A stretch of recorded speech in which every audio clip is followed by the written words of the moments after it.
I play bass. The Marty four on strings. drums. All right. Yeah. And my name's Rich, and I sing and play guitar. Fuck yeah.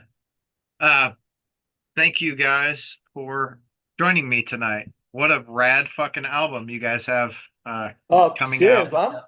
Thank you. Yeah, thanks, man.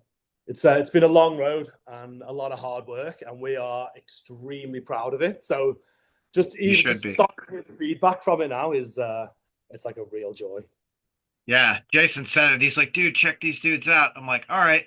Holy fuck, dude. He's like, yeah, they're rad. I'm like, yeah. He'll be happier about that than us. Yeah.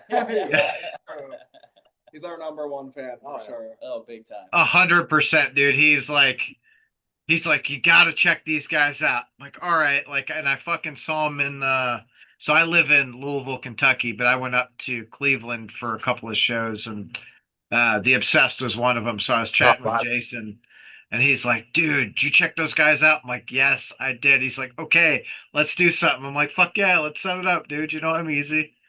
What a guy. That's awesome. Huge shout out to Jason then. Yeah. If anyone doesn't know, Jason Taylor from The Obsessed is the incredible guitar player who joined a few years ago. And he produced our album for us. He was gracious enough to see something that made him want to dedicate the time and the effort and introduce us to some people. And it also means a lot because he was there early. Like, he saw us live for the first time, and that's when he got really like hooked. And we pride ourselves in a good live show, so that's cool too. Dude, that is my favorite thing about a band is the fucking live show.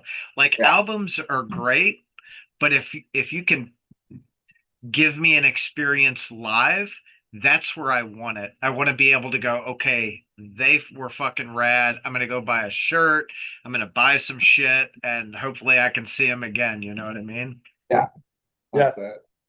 Yeah, I mean, I feel like it can make or break so many bands, right? Like, you can see a band and like listen to them beforehand, and that's something when we play. It's like, oh, did you hear the band before? It's like, have you listened to their stuff? And like, well, no, because for me, it's like I want to see them live. I want to get that experience. I want to feel what they're giving to us there, because I feel like again, that's how we've made a lot of our music. Is like, well, what feedback do we get from that audience? And so like, kind of being there and having that experience is like. It's not the same, and then going back and listening to the music after you've experienced that live is then like, oh, now I kind of get what you're going for here, right? That's, and I think that's a really valid point. A band that I love listening to now is Howling Giant. Hell yeah. Yeah. We saw them with The Obsessed in Rochester. Oh, yeah. Years ago. Yeah, that was insane. They were those dudes. So I tried to listen to them before I saw them, and it just like, I'm like, I mean, it's okay. And then I saw the live show, and I was like, oh, that's the missing piece that I fucking need. Like, yeah, it's funny because I feel like you take that energy with you when you go back and listen to the album, and then it's kind of like you get the brand of what they're doing, right? Yeah. It's like, sometimes you just go ahead. I was gonna say, it's like you feel the music, and then that like builds that just emotional tie. You're like, oh yeah, I'm here. I'm in this experience now, and now again, you take that back with you, right? Yeah. And that's something that really informed a lot of the songwriting on the album. Like, the way we write songs is they have to be able to be played live, but we played in a way that lets us like express ourselves and have fun and try and connect with the audience. It's not like stuff where I'm standing there looking at my hands the whole time as I'm trying to play the guitar and get everything right, and I'm just looking at the floor as I'm concentrating on singing. I want to like lock eyes with somebody in the audience, and I want to let them know that I mean what I'm saying when I'm singing the songs, and I'm singing them to you. We're not there for our own like egos or whatever. Like, it's that connection, and like I don't know. Some of it's okay to be there for your ego too. Like, look what I can do, fucker. Just a little bit of that, okay? It's just a little bit of that. It's funny you say that. That's something I should be working on. Yeah. Trying a couple of techniques. Shout out to Rich's. So I went to see King Diamond a couple of years ago, and I was front row, right? And I'm like, this is gonna be fucking rad. And that motherfucker came out and was like singing to me I'm like, I don't have panties on, but they're fucking wet right now. Like, this is so cool. Yeah, Yeah. I did the same thing. Like recently, Mastodon show. Yeah, yeah. So we went and saw Same Mastodon in Toronto, and that wasn't the one where we met them, but I don't think. But No. we were in the audience, and it was a nice, small, little kind of theater, and we were kind of close, and they were singing, and their bass player Troy just kind of doing his like scan of the thing, and I was looking right at him, and you could see him like lock eyes, and then I kind of gave him like like shifted eyebrows, like, well, what's up, and then he like what's up back at me, and then I what's up, and then we kind of eyebrows. And like Rich is standing in front of me, and I just see him go back at me, like following the eye line. And it was just like such an incredible moment to like share with these musicians, right? And so yeah, it's definitely something that we take. And it's like, yeah, when you're singing and you're yelling at people, some of our lyrics, like, you got a Mothman coming for you. And so it's like you got to just lock in on people and be like, it's you, he's coming for, right? And it just kind of starts bringing people into the show more. It makes them involved in the whole aspect. And again, starts to sell the whole thing, right? It's something that I think we don't necessarily put enough weight to, even like outside of a live event, is like we feel like we're not seen, right, as people. Like, so to be able to do that, I think, as a fan in the audience, it's like, oh, I am seen, right? And it like validates going to the show. That was so I say that like my daughter taking her to her first metal show. It was Max and Igor doing Return to Roots, which was just fucking. I'm like, hey, let's go. You're gonna see some legends at work. She's like, people aren't gonna think I'm fucking weird. I'm like, dude, we're all weird, right? Like, this is just the world. We weren't there 5 minutes, and one of the opening bands was like, "You're the fucking coolest kid ever," and they started signing shit and giving her like drumsticks, and she was like, "Okay, I'm a fucking metalhead." I'm like, Right? Yes. Oh. Wait, I'm waiting for that. Oh yeah, I know. Because it's a community, right? And we've talked to this about with like so many musicians that we've been playing with. Like we were just on tour with a couple of bands, Subsun and Kato, both from Quebec. And you just meet these people, and it's like we are all here. And these, again, we're not playing giant arenas or anything like that. We're not playing to the thousands of people. We're playing to the like 20, 30, 40 people here in this bar. And so you can't ignore that factor. It's like that's what this is all about here, is us together in this room and supporting one each other back and forth. And like it's like, yeah, I mean, it's the thing of like, we wouldn't be able to be on stage and do this if you guys weren't in the crowd. So the crowd is really just as big of a part of it as anything, right? Oh, we could do it. 100%. It just wouldn't be any good. I know. No. Well, that's not true. It might be fucking amazing, and that bartender might get the best show ever. Yeah. Which has happened. Which has happened. Yes. Yeah. I was thinking about that when we played Sold Out in Montreal a couple of weeks ago. Yeah. And I was thinking about that show where we played to nobody. Yeah. And we had just as much fun playing to nobody as we did playing to 150 people the other night. Well, because dude, I think sometimes you have more fun when there's no one there, because for you, there's like, who am I gonna fucking disappoint? No one. Let's have fucking fun. You know what I mean? Yeah. And I mean that's the thing for us too, because we have always really just done this for fun, and that remains our most important part of this. And so anytime we get to play together, it's fun. So hell yeah. So How did you guys get together initially? So I was playing guitar in a band for a while, and I didn't play drums. And then I had a kid, and I stopped music for 2 years. And then after 2 years, I was like, no, this is not viable. I can't do this. And so I started practicing my drums again, which is my first instrument. Practiced for a while, and then I just put out ads on Kijiji. Met some people. We played in my garage. Kijiji's like it's like a Craigslist or something, just like. Oh, gotcha. I was like, okay, whatever. I don't know. Yeah. I'm like, good. Yeah, dude, I know. I get it. Yeah. He's Swedish sometimes. It just doesn't apply. Yeah. Swinglish works too. Yeah, and then like so after him and then so Marty had been kind of playing around, and then he and I met through like a friend of a friend at a sort of his birthday party, right? And we you know, we eventually just, you know, Oh, eventually it was love at first sight. it was love at From first sight. me. Yeah, it didn't take long before it was like, oh, you're a drummer? Oh, you're a bassist? Oh, well, we should play together, right? And so we started playing together and jamming together, and then yeah, I mean that was 8 years ago now, Yeah. and we have been at it, you know, twice a week since then. So it's just putting in the time, and so you know, going through that, and then eventually it was like, all right, well, you know, we've kind of had musicians that we need. We need someone to be singing. We need a singer to come out. And Yeah, I joined KROKA. I didn't like start the band at all. There was already like 3 of them playing.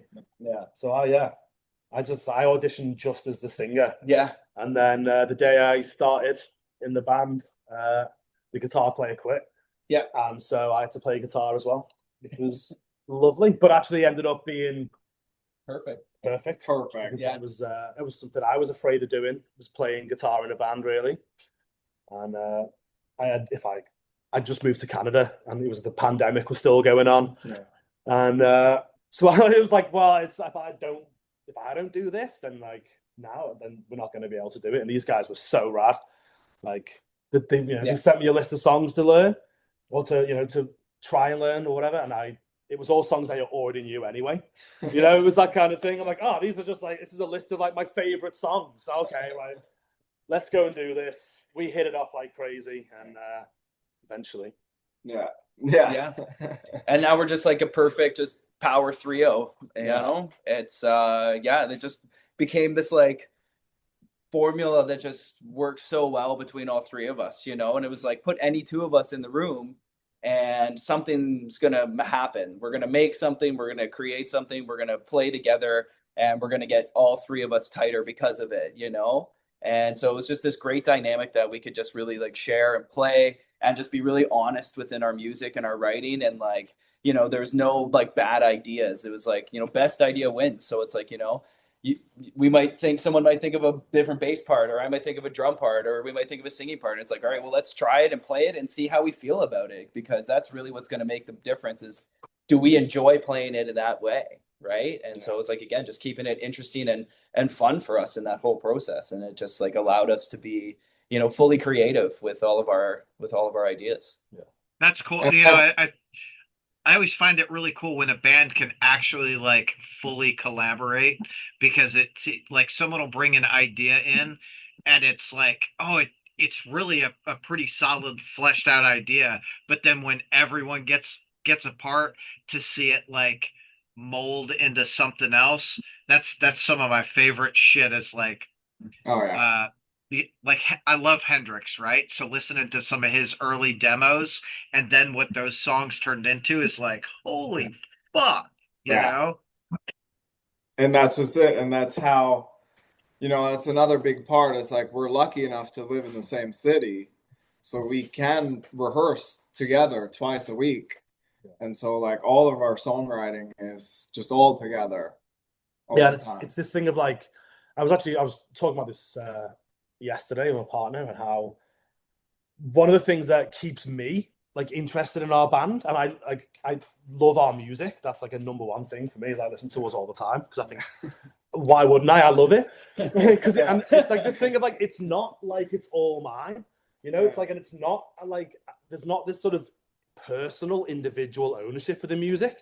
So I'm like listening to it and I'm just like, man, like that drum fill there, that's a killer drum fill. Like that's a drum fill. I want to hear that, Same with the bass lines and stuff. I'm just like, man, or I'll be like, I'm just like singing along to the song, and I'm like, I've got my own song caught in my head, and like that's the song I'm singing all day. But I think it's because it is this thing that's separate from us as individuals, that kind of allows me, at least I know, to like really appreciate it as something kind of like watching a kid like grow up, you're like, fuck, we created that little demon or whatever, Yeah. Very true. Very true. I say that about our fucking kids all the time. I'm just like Yeah. That asshole's Oh. mine. I know. I did that. And at some point you kind of lose control of it, and now you just see it rolling down the hill, you know? Yeah.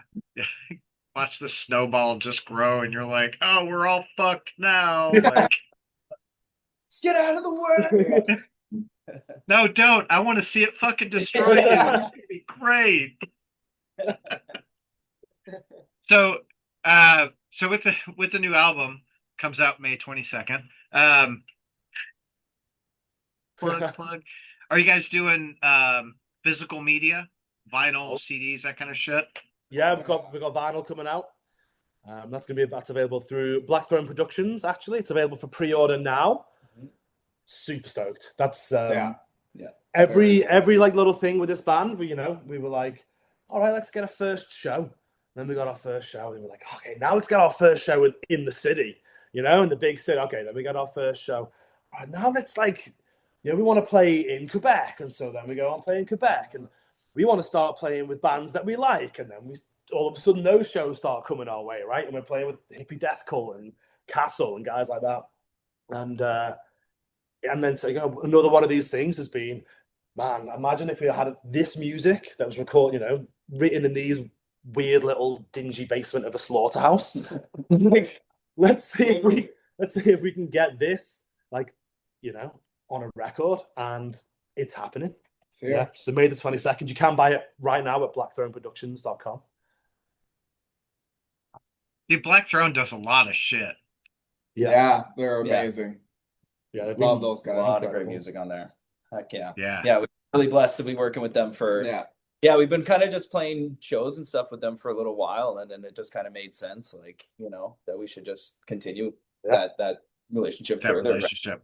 Yeah, they're really great. And got relationships with other bands on there, like Mooch. Yeah, we love the guys in Mooch, and they came out last year.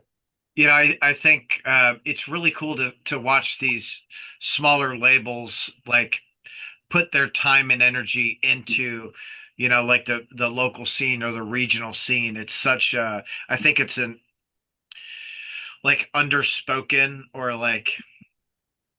people just don't give enough love to that. I think it's true. It's everything. Yeah, it's everything. Yeah. Bro. Again, it just helps the kind of that low to mid tier bands where it's all right, now you have somebody that at least has given you some guidance and something of support in this, right? Again, it's part of that the community, right? It's other bands and stuff, and some people can only go so far, but you kind of need those people all right, well, we've been doing this, so it's we can kind of help you get to the next step, right? And so it's nice to kind of be there. It's not, I don't think any of us expected to be, within this band, right? But it's it's definitely been it's been a journey. It's great. Again, it's great having these kind of people that just have so much care about what you're doing as you do. Yeah, and they're really just boots on the ground kind of people. It's built from the ground up. Yeah, and they love it. We all just do it because we love it. Nobody's expecting it to make. None of us are getting rich doing this shit. That is for sure. Right? That's the change in the music industry, right? You can't. There's not as much value to be extracted from bands these days for third parties at this level. So I feel like it's more community driven. I think it's. I see what you're saying. My argument is always as a band, there is money to be made, right? It's just finding out how to make it. And I think that now bands are getting a lot smarter because people are hey, listen, I'm okay with guiding you and helping you get to this next tier, whatever that is, because I love the band. I want you to be successful. So I hear this all the time. There's no money in music. Bullshit, dude. I went to go see Crowbar and I Hate God yesterday. Okay. Nice. It was they did two shows yesterday. So they did a show at 2 p.m. and one at fucking 6 p.m. Crowbar and I Hate God matinee. Yeah. I've lived to see it. Dude, listen, I was I could be at home in bed by 6 p.m. Yeah. Oh, such a win.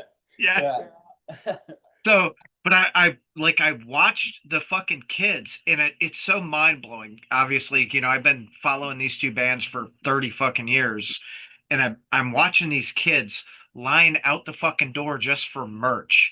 They're fucking laying it down. I'm just like, yes, this is what it's about. But like, bands are have figured out or are figuring out still that a label is not really necessary, right? You don't need a label to fucking front the money to record. You can do all that shit in your house now. And it Right. sounds like a big professional studio, right? Yep. So you can own your fucking masters. You're not selling those off to a label, which is where they make all the fucking money and the band gets hosed. You license the fucking music out, like, which is how it should be. Well, that's exactly my point. That's what I mean. It's like it's that hardcore extraction where before people could just take the piss because they're like, well, we gave you the advance to do X, Y, Z, and so now we want the money back. And so even though you're out playing all these shows and you're doing all the stuff, you're not getting anything. Yeah. Just like you said, we self-financed. We did a fundraising show. We just saved money from gigs, and then we went down to go to see Frank Marchand and in just north of Baltimore or south of Baltimore. Yeah. Shout out to Frank. Yeah. Oh, yeah. He is the man. Yeah. What did you guys think of Baltimore? Well, we were in the place in between. Yeah. So it wasn't quite Baltimore, wasn't quite Washington DC. Yeah, we didn't go deep. Yeah. But it was nice to visit. Yeah. Oh yeah, Frank's place is incredible. Yeah. His studio was super awesome. He was so accommodating and just such a pleasure to work with. Again, just we just hit it off so immediately from the first get-go, and it was great having him just hang around and show us and introduce us to other bands and music, and sleeping in the studio, right? We slept in the studio, the whole thing just on the couches on the side, and drinking moonshine. It was Yeah. And that was another concert through Jason Taylor. He introduced us to Frank too, because that's the Obsessed has recorded their last couple of albums with him. So it was wicked. We walked in and we were like, he said, so you've got 10 songs and you want to record them in 5 days. And he was like, 9 songs. You got 9 songs, you want to record them in 5 days. It's like, it's pretty much the Mount Everest of recording. We ended up doing 10 songs in 4 days. And then he had an extra day to mix it and everything. Yeah. And he was just and it was just because we all got on so well. And because we knew how to play the songs back to front. And so when it came to doing it, it was just it was beautiful. And it was cool too, because, I grew up on 70s music and 70s vinyl, and I've always loved how they sound. And I think it's because the band is playing together on the vinyl. And so that was always a big kind of goal for me to reach, is just when I record an album, I would love to do it kind of live off the floor, which is what we ended up doing. And Frank was awesome with working with that, We're just so lucky to. That really helps give that live feel to the fucking album. Yeah. You go in, you play the shit, and you're like, oh, I fucked up there. But it sounds all right. It's not terrible, leave that shit in. Yeah. Because That's nobody else is going to hear it. Your little hesitation in that one fill, only you're going to hear it. Yeah. Right. Well, and us fucking nerds, right? You're the one guy in every audience that we're talking about. There's going to be one person in the audience who noticed that mistake. That's fucking me. Yeah. I do that shit, and I never tell anyone. I keep it to myself. But I'm like, I caught it. You are fucking. Thank you. Yeah. I'm usually looking at somebody, one of my friends or something that I know plays guitar, just as I make a mistake. And just always that's the one. You're like, fucker, I can never look at you again. Exactly. Or it's mid guitar solo and someone pulls out the phone and starts recording, and that's when I make the mistake. You're like, damn. I don't even mind. Point as many cameras at me as you want. I crave it. It's just it's that moment of distraction, you know, and you're just like, I'm just like looking at your phone instead of. And now you're in your house. Yeah. Oh yeah. Like, oh, I can't fuck this next thing up then. Damn it. Like, exactly. Like, The worst. so like, how much practice before you went into record? How much practice did you guys put into just making sure you fucking were like right on with the songs? I mean, I will always say that Marty put in the most time. Like he would not only on top of our twice a week that we were doing regularly and shows in between that, which is like practice live basically. He would be at home and on his off time, just like, I want to get these fills and I want to know exactly what I'm doing so that, we got it. And you could really see how like his skill level just increased dramatically. And so his performance on the whole thing was amazing. So I will always say that he put in more time than everybody, and it really, really showed. And so now we're like trying to play catch up to him, where it's like, oh, Marty's pulling ahead. Okay, we can't let that happen. Slow down, dude. Hold the fuck on. Let us catch Yeah. up. Oh, okay. Yeah. Let's get these ones down, then we can push forward. But yeah, I mean, it was just that. We've been dedicated the whole time, so it's really just, again, like, live or die by playing live. And I think that's where we decided what the songs were going to be, how they were going to be, and just like really solidified those ideas. And it was, again, we didn't want to mess around too much in the studio. So it was like, we just want you to get that as live a performance as you can without too much, over top. There's no crazy insane guitar solos that needed a whole morning to record. There's no strings. There's not. It's we just wanted the record to sound like we play it live, and to prepare, we just got together twice a week.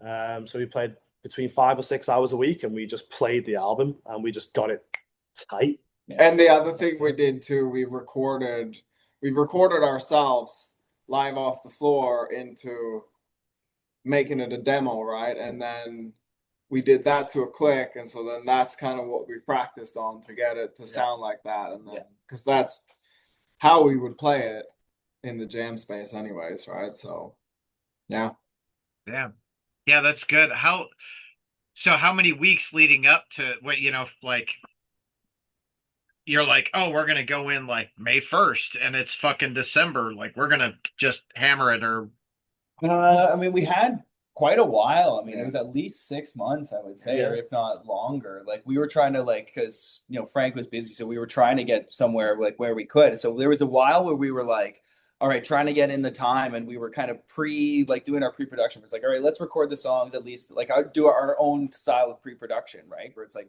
we can listen back to ourselves, not being in that moment of having to play. We can like objectively stand back and listen, and then so once we had the time, it was like we were already deep within the like, let's do this. So it's just part of like the band as we are anyway.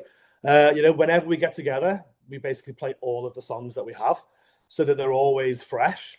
And so it's only when we're really practicing for a tour or for something like that we really focus in. But even when we were preparing to record the album, we were still jamming and stuff and keeping it fresh. It's just we play twice a week, we rehearse twice a week, and we get to it, and we love our songs, and so it still isn't getting boring playing songs that are 4 or 5 years old, which is crazy. Because no one's fucking wild, dude. Like from the outside, I'm like, 5 years playing the same songs. Like, don't get me wrong, I love the fucking songs.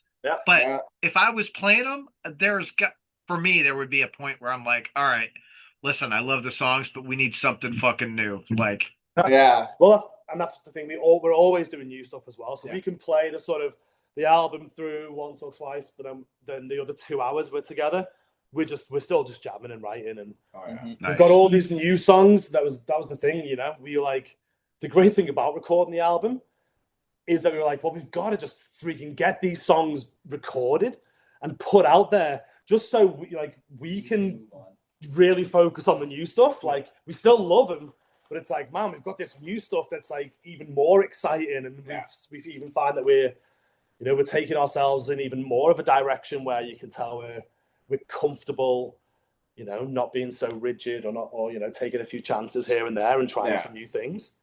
And it's like that's what we're really, really excited about. But, I feel like being in a practice room with you guys, it's not real rigid. It's like, okay, let's play the music, and you fucking cut up the whole time.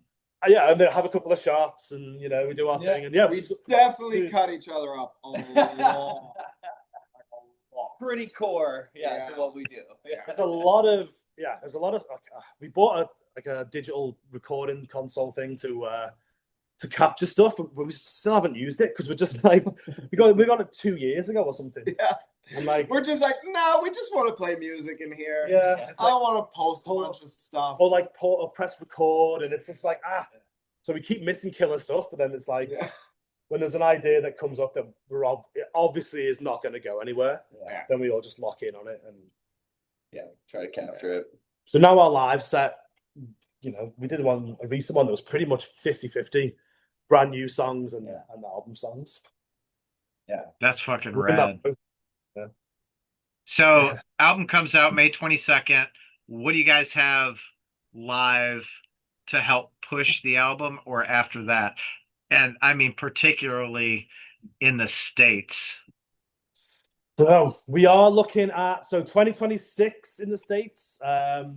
We haven't got anything coming up. But 2027 we will definitely be coming around and down.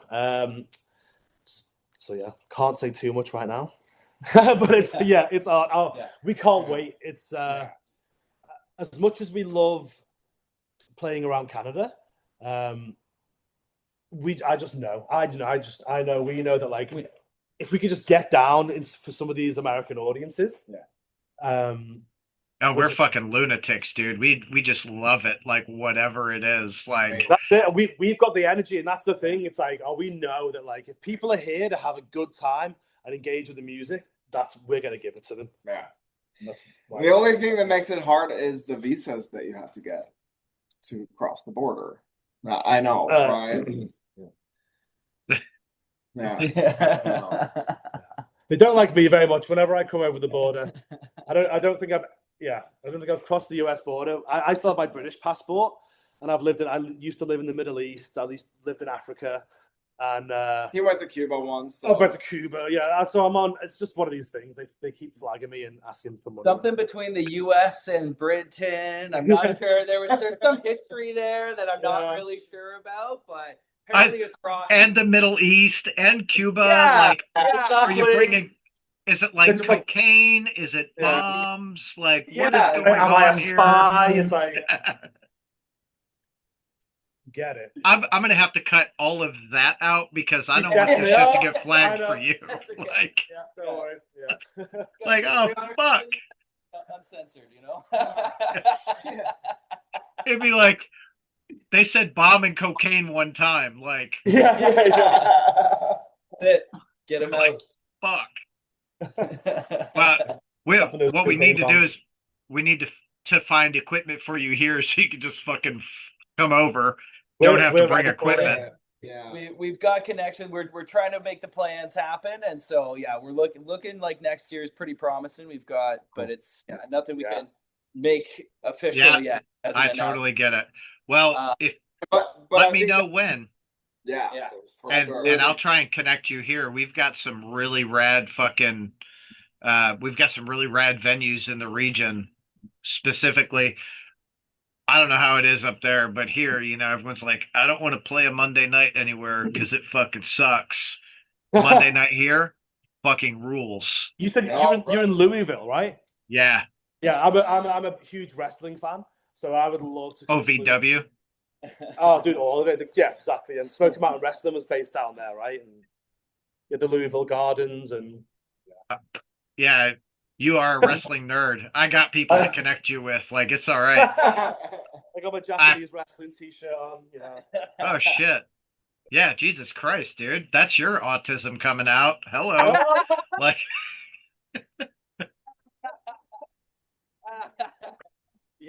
Yeah. Take it. Call it like I see it. You know what I mean? Nailed it, dude. Yeah. Nailed it. We're actually. I'm gonna tell you this, but it's just starting. I got a friend that is putting on.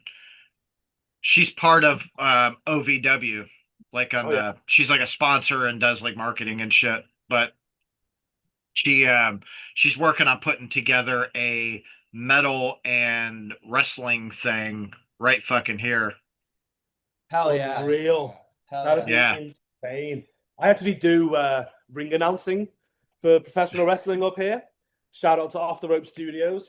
Got a huge show coming up, dude. A small local independent wrestling company, and they've booked the Kitchener Ord, which is like the big arena around here. 8,000 seats or something stupid. Yeah, it's incredible. So shout out to those guys. Yeah. Which we were part of making the music for the whole show as well. No, that's a different thing. That's the ropes. Oh, the ropes. Oh, Off the yeah. ropes. Off the ropes. The drummer, don't.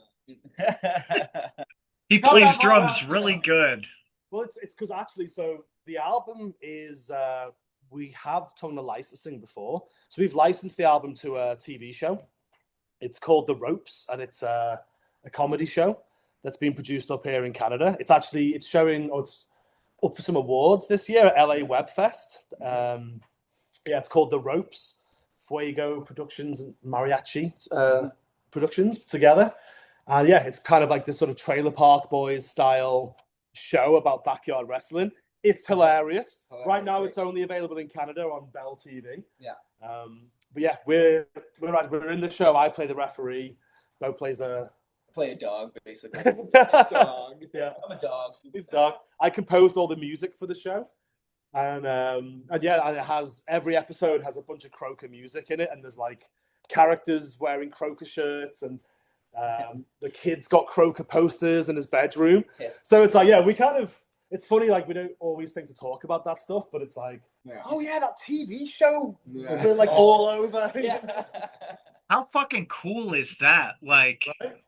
It was very cool. It was such a cool, because they did it like a bunch of places around here, because they're kind of, a lot of the people that were in part of the making of it are from Kitchener as well, right? And so they used local breweries and had like local talent and stuff like that as well. And we're talented. It's fine. But we got involved.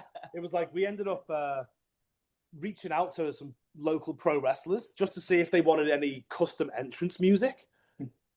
And the one person who did come back was this amazing lady, Natasha Dunn, she's from out east in Canada here. She's like a power lifter who's represented Canada at all kinds of levels.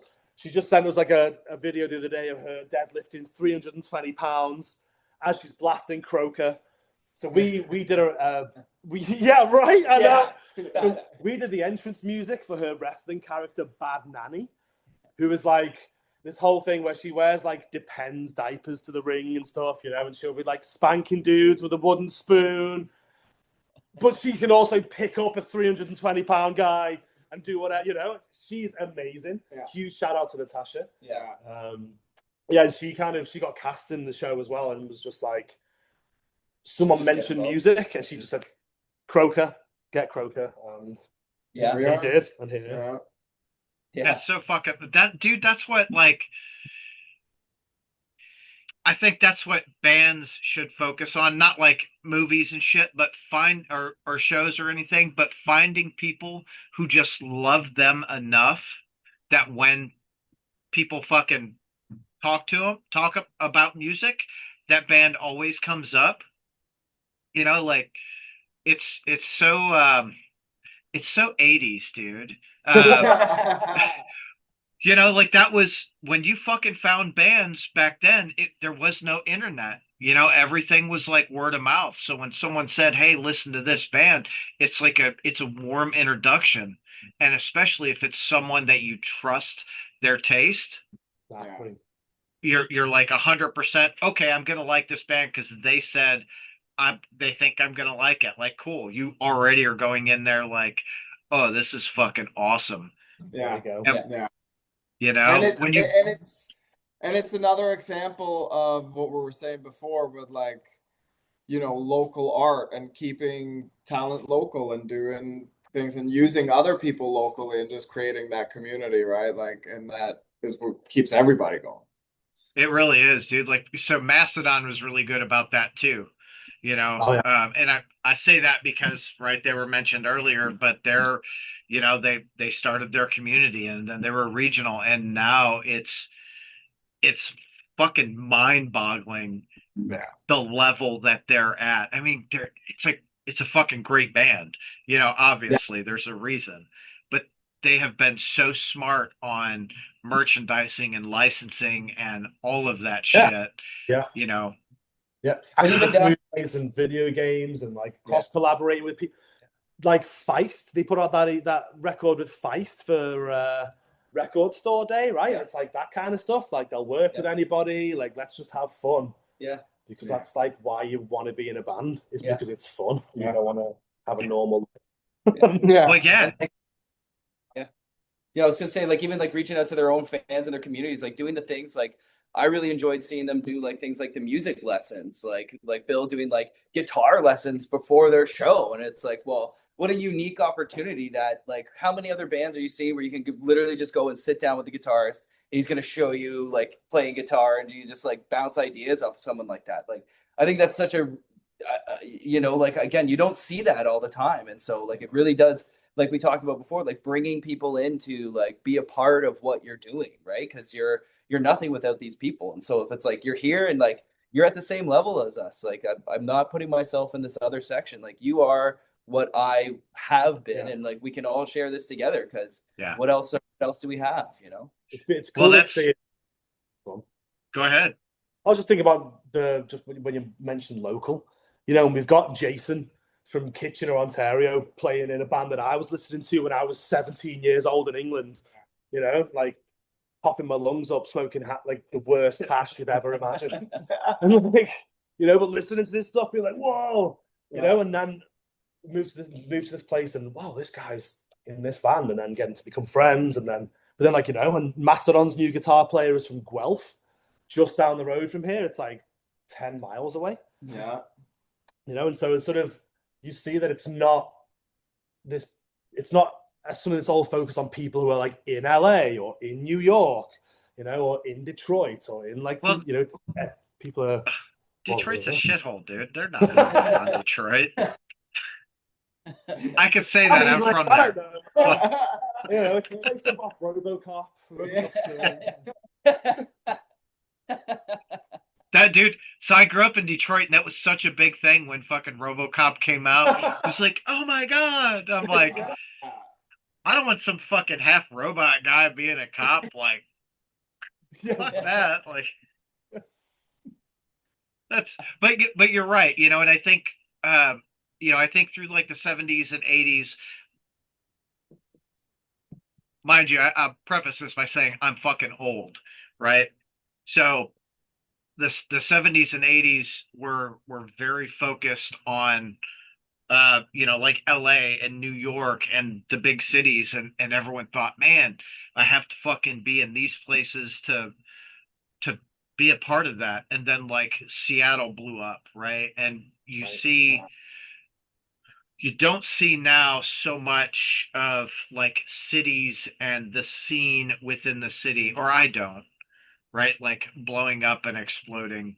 I think now it's a lot more focused on talent because we have the accessibility of the internet. You know, it's so fucking easy to release an album. So Joe Blow, who lives in the fucking mountains of Kentucky or Colorado or, you know, Alabama or whatever, can write amazing fucking music and put it out, and people go, dude, you got to hear this. You just have to, because it's so good, you know?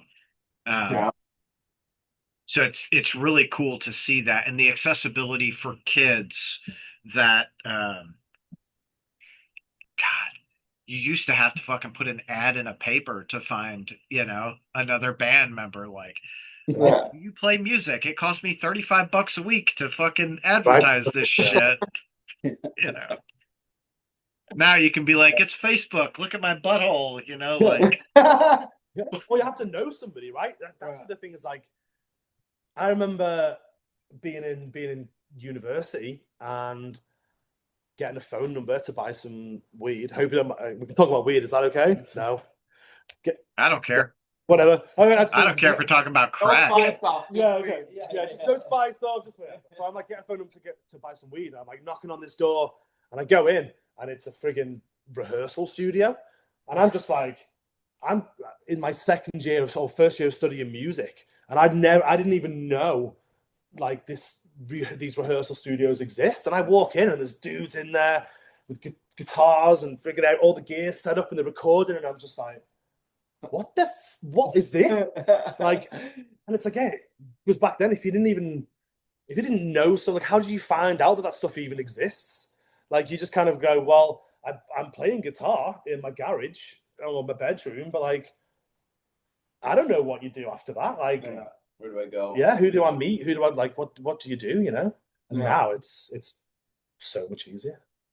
Oh yeah, yeah. You're like, hey, ChatGPT, how do I start a band? That's a great idea. Top 10 places to find band members. One, Now your local bar. Alleyways or like yeah. Don't this, but quick tip: don't smoke crack. Right. Yeah, I mean, it is a thing. Like again, it's a new way of like people ingesting music, right? Like there is this live aspect, but this whole online thing has changed everything. And like certainly none of us are very inclined to like be like, oh well, we're making lots of posts and videos and stuff to try to sell ourselves on there. It's like, all right, well, here's the poster for the show, here's some shots and live stuff that people got. But we kind of do it, like you said, almost the old school way, where it's like, yeah, people here at our show, we kind of make a point of like going up and like saying hi when people compliment you. You ask their name, you thank them for coming out. You just try to like involve people because like, again, they made the effort to come and support you here. And what better way to sell yourself than face to face with somebody, right? Yeah. And so yeah, we found again, you just build a really like true, honest fan base, and it's like we have people literally getting tattoos of our logo, and it's like this feels so weird right now. Like it feels weird to have that, but then you kind of like get on the other side. You're like, well, no, right. Someone's multiple people have. Yeah, there's at least 2 KROKA tattoos out there. Which, dude, that's like you get into the next show free. Like I got you. Oh yeah. Definitely some perks with that one. Yeah. But I mean, that's also a part of like, that's another thing that I think we tried to do as a band. It's like, show up on time, be nice, and just like sound good. Because everybody's going to love that, right? Like, I got 2 for 3 out of that one. Work for that. Like, and that third one is so sound good, guys. If you sound bad, just don't do that. Don't just sound good. Easy peasy. Come on. Easy peasy. Why isn't everybody doing this? Right. Just a little sprinkle of sounding good, and we're moving on. Hey, if you could just get a little bit better at playing bass, that'd be awesome. And then next show, he's got a little bit better at playing. I forgot to be a bit better. I forgot to be better. I forgot to sing in key. Yeah. Turn up the good, turn down the suck. I gotta find that suck knob. I don't know where it is. Yeah. Oh, shit, I feel like mine. Oh my god. I'm so sorry. That is my bad, actually. That is my bad. Yeah. My suck is turned up to 11. Fuck. Why do they even make these things? I don't get it. What is the purpose of this? Oh shit. Dude, we gotta fucking hang out at a show. 100%. Like, I feel like this would just be it'd be a really hilarious fucking Trailer Park Boys episode. Oh yeah, I'm there. I think we are. Yeah, we're definitely dumb enough. Oh yeah. Yeah.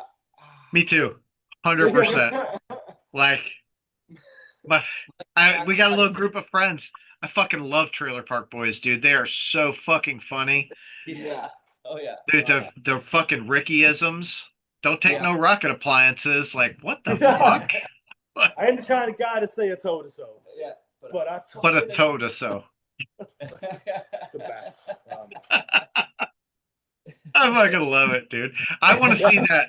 I want to see that fucking show that's got your music. The I've got to. ropes. Yes. Yeah. Yeah. You've got to see it. Like I say, it's at LA Web Fest. We've got to, it's. I know they're looking for like international distribution at the moment. It's hilarious. Yeah. We absolutely love it. It's like it was small Is it on production, YouTube? so, yeah. I don't even think. No, it's. I think it. Yeah, I don't want to say too much. Yeah. I don't know what they're fully What their planning plans are. being shopped around. They're pushing it as what they can to get it on distributors. It's just trying to push it as much as possible. So, Dude, but yeah, we're hoping. Yeah, I'm a firm believer that like when you have something, you start it and do it. So, do you guys know about Kill Tony? yeah, oh yeah. So he was trying to shop his show around and no one took him. So he was like, fuck it. Right. He just started his own YouTube thing. And that motherfucker, he is huge now. Yeah. Oh yeah. Like people get it. It's the passion, right? Yeah. That he's obviously passionate enough to be like, well, even if people say no, I'm just going to do it anyway. Yeah. And we've got a song. There's a song we've got called "You Never Know," and the chorus of it says, just as long as you keep on moving on, you'll be your right instead of someone else's wrong. And then, just as long as you keep on moving on, you never know. And that's the whole point. It's just like, don't let other people tell you you're wrong if you think you're right. Just keep going, and then you never know what's going to happen after that. That's totally opposite than what's her face's "You Ought to Know." Right.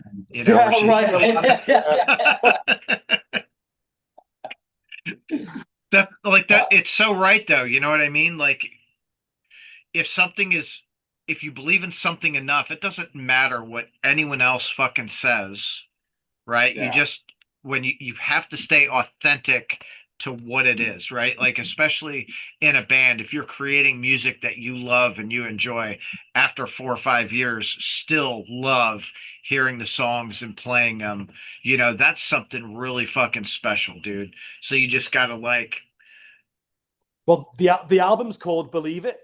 Yeah. And it's like, it's this kind of, thematically, a lot of the songs it's all about that sort of power of just doing something. We've got songs like "Roses," which is all about like the various reasons you come up with to stop, like, not even try and do something. I'm not even going to start because it's going to be, it won't be perfect, or I'm not going to have full control, and it's going to be difficult or whatever. And it's just all these songs like that, where you never know, where we're really trying to confront some of the things that we experience, things that would stop us or hold us back, and try and see how we can like identify those as universal themes, build songs around them that other people can relate to, and hopefully help them sort of work past some of those fears or some of those hesitations that come naturally. Yeah. I mean, you are your own biggest enemy in that sense a lot of the time, right? Yeah. You think you're not good enough, or I'm not this enough. I can't do it. And so it's like the album's incredibly positive. That's a big vibe. It's like, it's heavy, and it's not, it's not cheesy, but we're not going to be like writing songs about feeling bad, because you don't want to play that again. It's like, that's not the energy that we want to give over. We want to write a song about that time where you overcame something that was really bothering you, and this is how we overcame it, and you can too. That's kind of what we're aiming for. Yeah.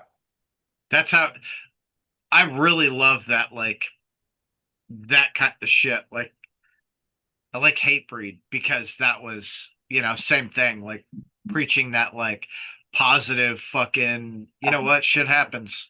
You got to keep going. You got to do, whatever. Doesn't matter, again, doesn't matter what anyone else says. Just fucking do your thing. And right. It's that's real simple. With the same, right? Don't be a fucking douchebag, right? Be a good person. Help people, and just fucking do your thing. Yeah. And play good. And play good. Easy. Sprinkle. Little sprinkle. Yeah. I fucking love you guys. This is so awesome. But I really think the whole, like, don't be douchebag or an asshole, like that's really so important. Yeah. You know, and it keeps everybody going, because so many times if you play with a band and they're good but they're assholes, you're like, meh, I didn't Dude, really care for that. I can't tell you how many bands I've went to see and had a bad experience. I'm like, cool, I'll never see you again. Yeah, right. I know, right? Yeah.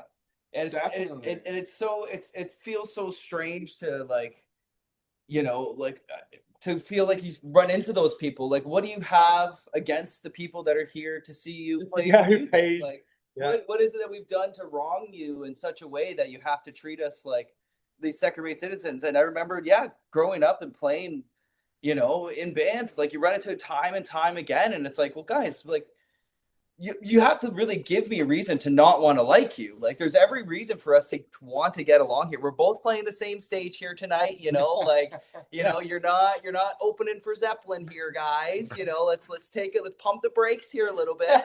Even if you fucking were, like, yeah, exactly. Like just humble yourself a little bit, and you know, it just seems so backwards of a thought of to operate like that. And so, you know, it's something that, yeah, again, like time and time again, we've like, because we've seen those people and dealt with them, whether it be the sound guy or the other bands or people just running the show or whatever it is. It's like when you're grumpy and whatever, like nobody wants to work with you. So why would we come back here, and why would we want to put our support in you, right? Like, you know, it should be about the love and the trust and the respect that we all have for each other and for the music to do this together, right? Yeah. So 100%. So, big question. What color vinyl are you all having? It's blue. It's a wicked blue. It's yeah, it's super cool. Yeah. It's kind of blue, like swirly and mixy in a way. Yeah. I know. He's going. He's going. Dude, listen, I've got I don't know, 1,000 records or more like down on shelves around. I love it. I just got a fucking Magnetic Eye Records just sent me a vinyl that I was like, I didn't know what to expect, and I fucking opened it up. Oh shit, yeah. Oh, beauty. I was like, holy fuck, that's rad. Oh my gosh. There you go. See? Yeah. Yeah. Wow. I can't wait.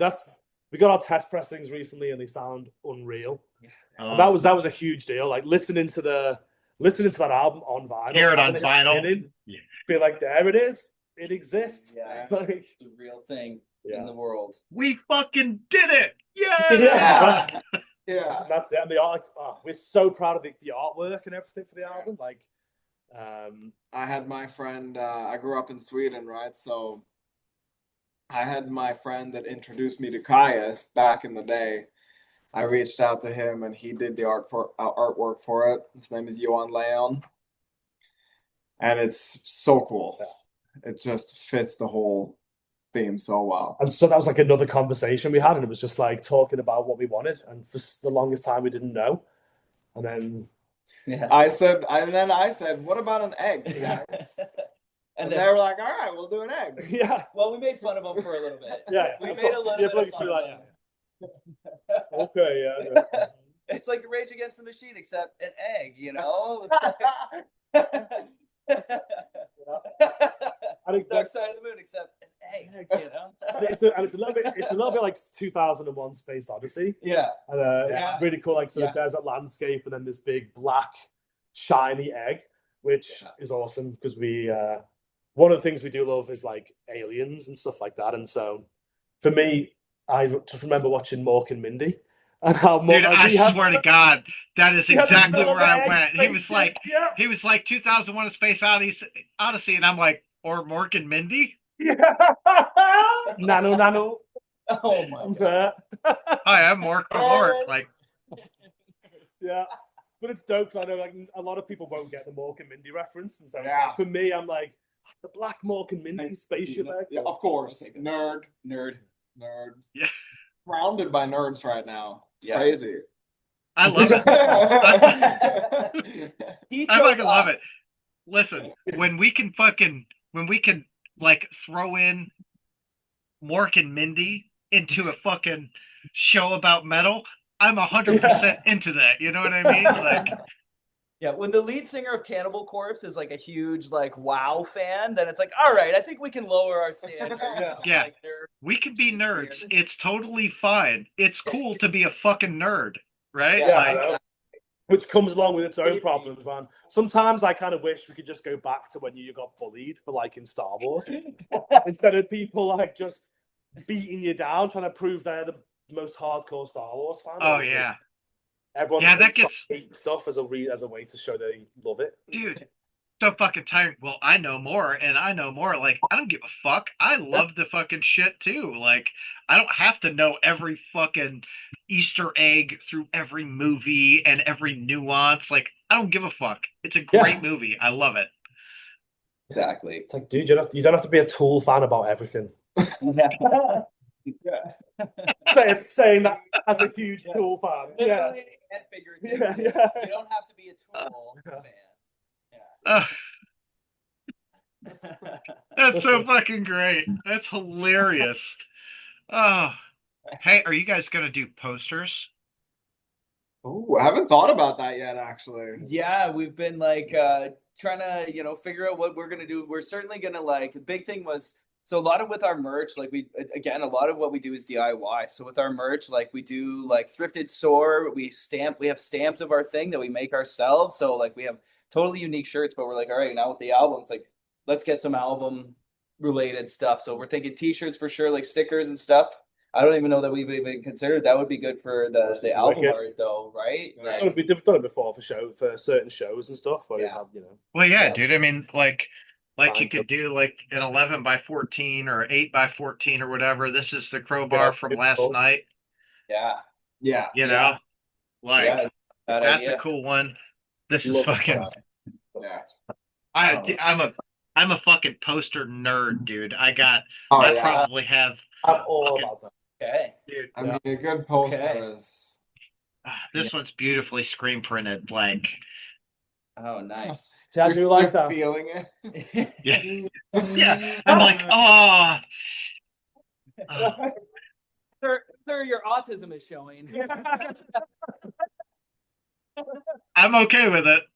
I don't give a shit. It's so sensory. Yeah. Wrestling. I mean, have you seen my collection of papers? Yeah. Still That's a pretty I paper. do. Yeah. I know, like, Literally is what mine's like as well. I fucking set list, dude.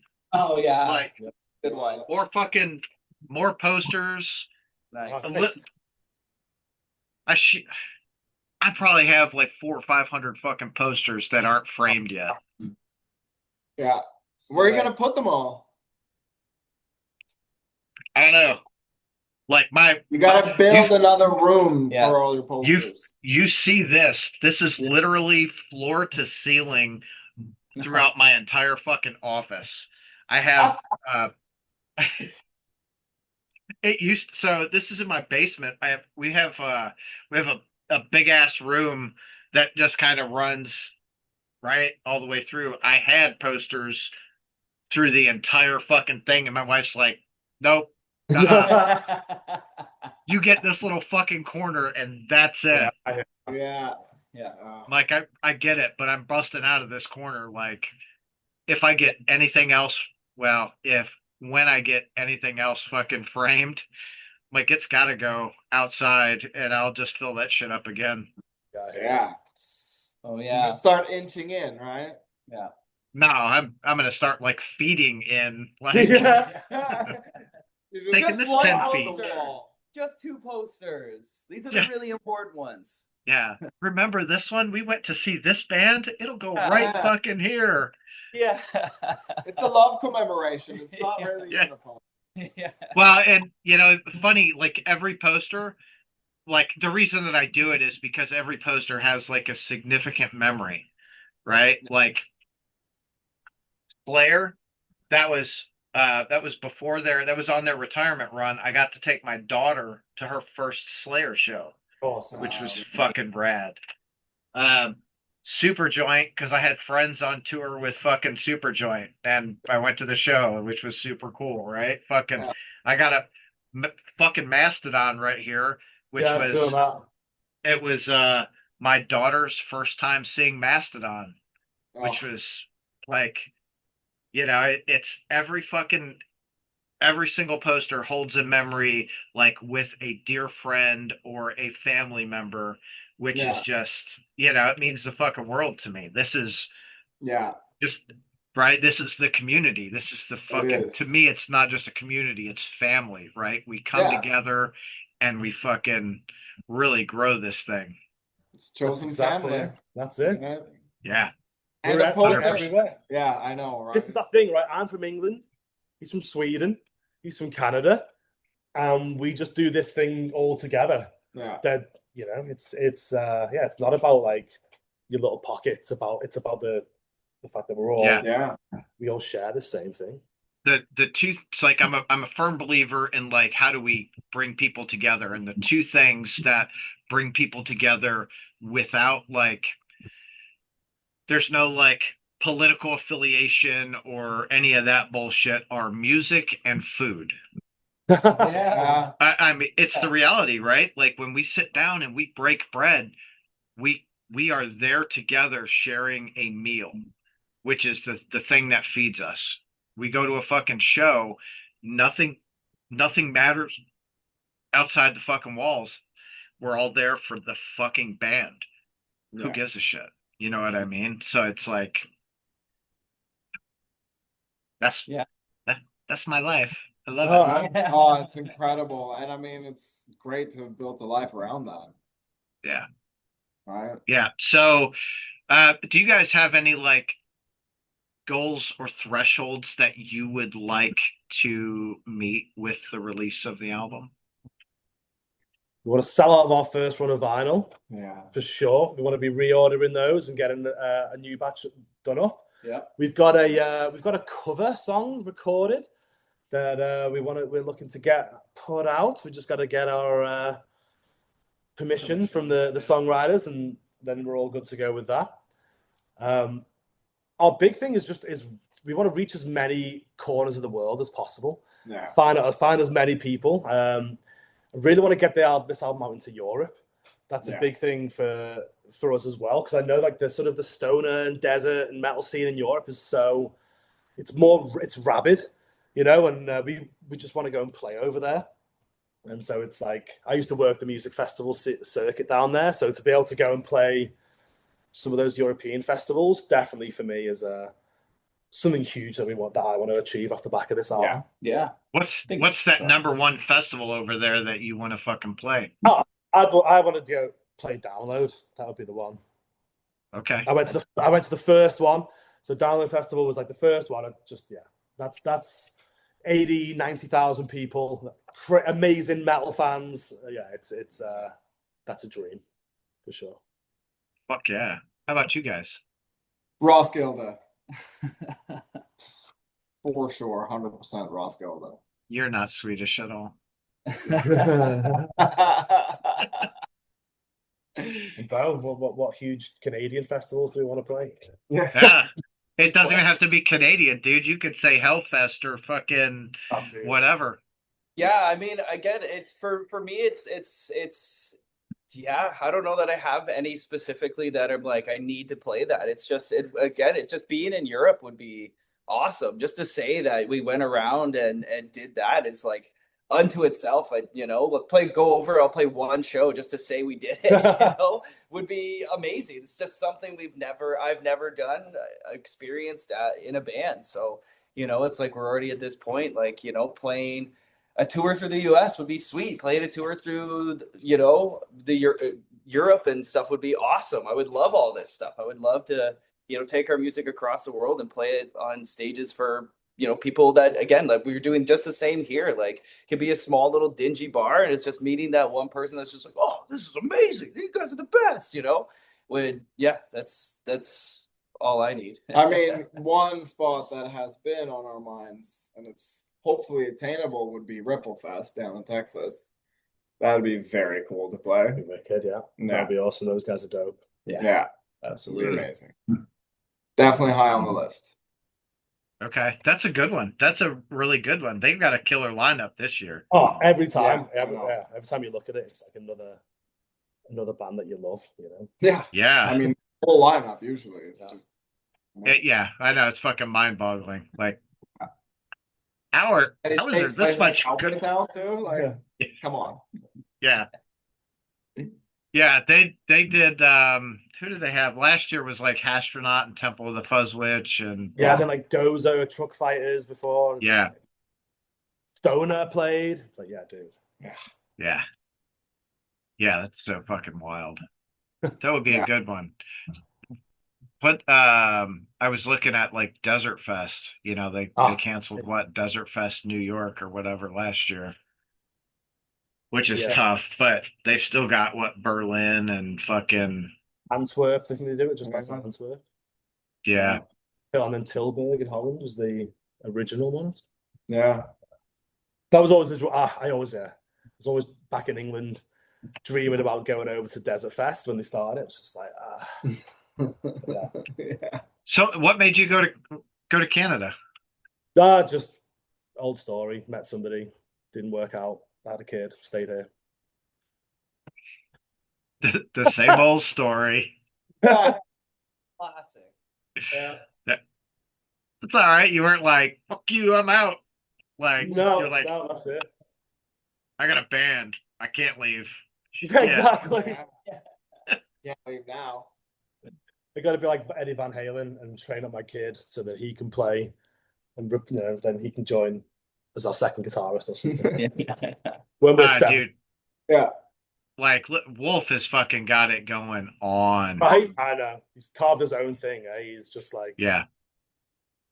it's insane. Like, what a good relationship he and his dad had, knowing, like, especially knowing what, like, the 80s, like, rock and metal scene was with all the drugs and, you know, all the, in everything. Like, it's super cool that they had such a tight fucking relationship, and Wolf was able to experience the things he did and learn the things that he did, and translate into his life now. I think that's fucking amazing. Yeah, and it's amazing that he's got to learn all those lessons, right? And now be the leader in a band, and it's like he knows exactly what he's doing, and Yeah. that's really. And I was never a big Van Halen fan, but I've always respected what they did. You know what I mean? Like, I was always into the, like, that band only has two people that listen to them. I like them a lot. You know, like, I don't want that. Okay. Gentlemen, I've had such a good fucking time chatting with you guys. Yeah, same. Yeah, you too, man. So much so I didn't even do an intro to the fucking episode, so I'm gonna have to do that separately. We just fucking went right into it. I'm just like, dude, it's been rad. Like, Yeah, honestly, it's been like, great. so much fun. Heck yeah. Great. I'm really excited to get you guys over to the States. I would be happy to help you any fucking way that I can. Thank you. Because this is what we do, right? Like, together we make it work. So I'm looking forward to getting my vinyl. I've pre-ordered Yeah, it. it's I've, BlacktthroneProductions.com. Thank you. Now, I've already done it. I'm just waiting for the fucking thing to get here. Oh, Like, come on.